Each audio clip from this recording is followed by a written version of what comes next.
The war for independence is over. America is free. But for the Anglican Church, peace has brought uncertainty. For generations, the Church in America lived under the British Crown. Its clergy swore allegiance to the King. Its worship followed the Book of Common Prayer. Its authority depended upon bishops of the Church of England. Now, those ties have been broken. Without bishops, who will ordain clergy and preserve apostolic succession? Without a common government, how can scattered congregations remain one church? And how can Americans embrace an institution linked to the monarchy they have rejected? And more importantly, how can the new American church remain a true part of the one holy Catholic and Apostolic Church? Old loyalties linger, old wounds remain. Some fear that change will destroy the ancient faith. Others fear that refusing to change will destroy the church itself. Tonight, beneath the shadowed walls in Philadelphia, two leaders meet. One seeks unity through adaptation, the other seeks continuity through tradition. The future of Anglican Christianity in America hangs in the balance.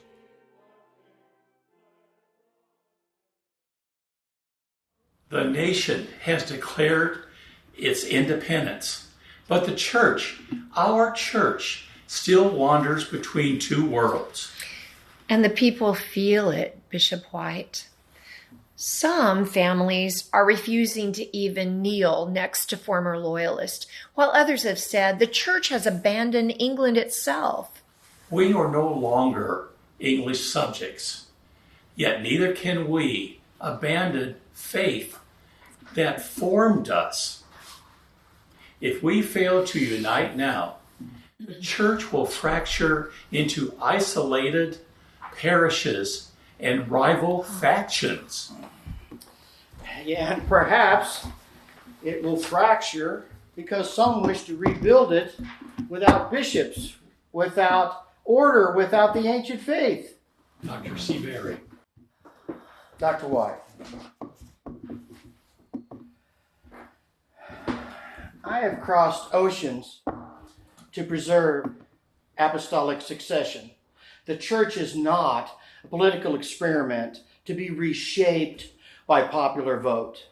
Nor can it survive in America if governed like Parliament. The revolution changed more than kingship. It changed the expectations of the people. Then perhaps we need to listen to the people themselves. We've grown weary of arguments about authority. What we seek is worship, stability, hope for our children. Madam, hope without truth is very fragile. And truth without charity becomes tyranny. A year has passed, but the questions facing the church have only grown more urgent. What does it mean to be Anglican in a republic? Can the church preserve apostolic order while embracing the realities of a free nation? Can bishops, clergy, and laity share responsibility without sacrificing sacred tradition? Across the states, opinions are sharply divided. Some call for reform. Others warn against innovation. In New York City, churchmen and statesmen gather to debate the future. Among them is John Jay, who understands that the struggle facing the church mirrors the struggle facing the nation itself. How can liberty and order coexist? Tonight, convictions will clash, principles will be tested, and beneath every argument lies a deeper question: can truth and unity walk together?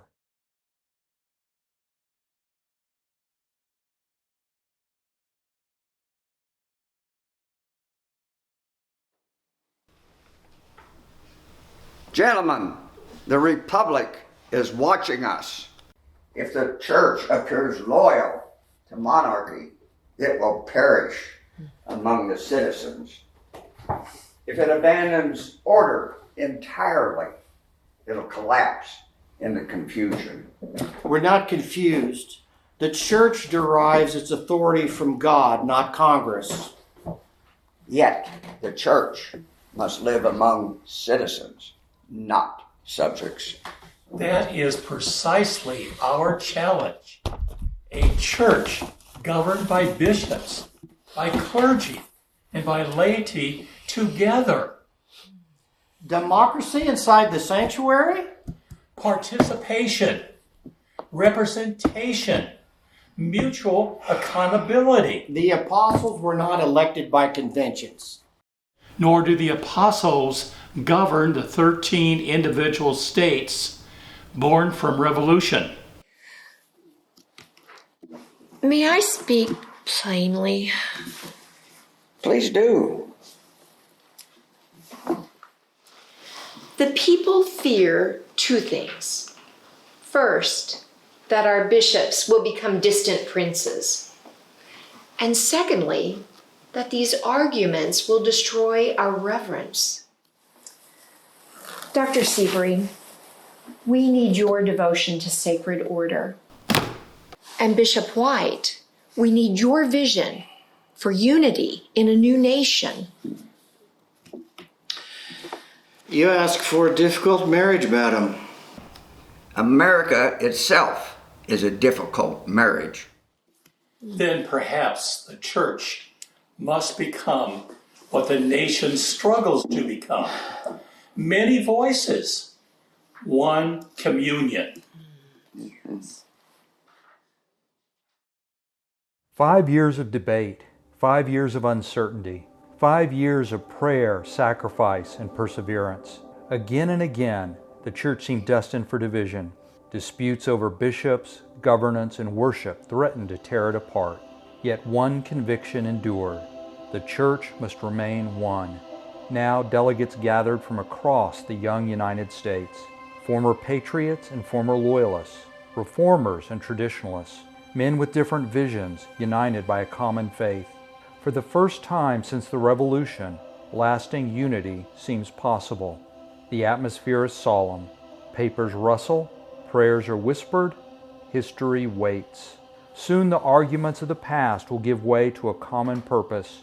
Soon former opponents will discover that unity does not require uniformity. And from the tumult of revolution, a new American church will emerge.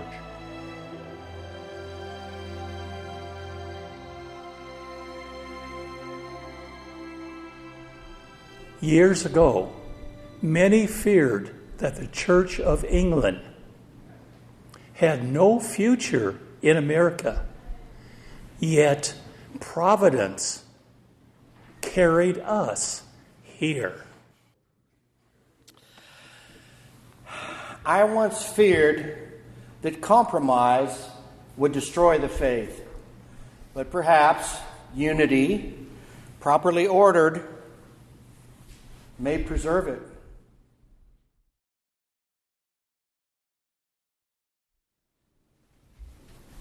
And let the church stand as proof that liberty and tradition need not be enemies. At last, not English and not merely American, but one church.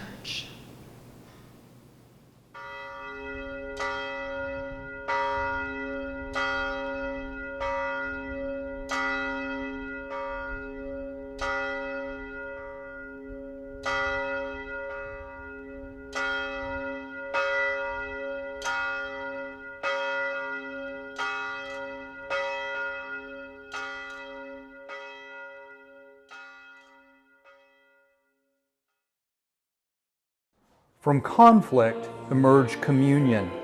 From revolution emerged renewal. From divided colonies emerged a united Anglican Church in the United States of America. Its founders differed on authority, liberty, worship, and governance. At times their disagreements seemed impossible to overcome. Yet through prayer, perseverance, and grace, they discovered a greater truth. Unity does not require uniformity. Faithfulness to tradition and adaptation to a new age need not be enemies. Together they forged a church rooted in apostolic faith, Anglican heritage, and American mission. The critical years had ended. The work of building the church had begun. And as the bells of a new nation rang across the land, They proclaim not only the birth of a republic, but the enduring witness of a church united in faith, hope, and charity.